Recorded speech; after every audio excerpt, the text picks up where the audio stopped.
ସେମିତି କୁହନି ମୁଁ ଟୋକାଟା ମୋ ଦେହ ଖାଲି କଣ ହେଇଯାଉଛି।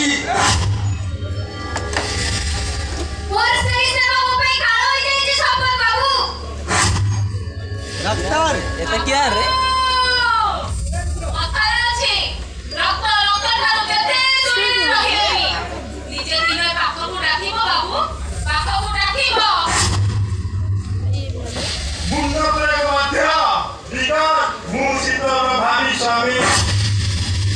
ভাই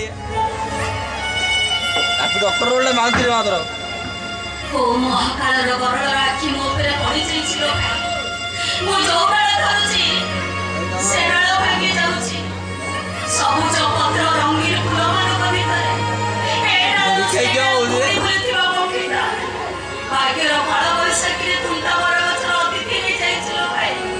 ମୁଁ ଖାଲି ଆକାଶକୁ ଚାହିଁ ଅସରାଏ ବର୍ଷାକୁ ଅପେକ୍ଷା କରିଛି।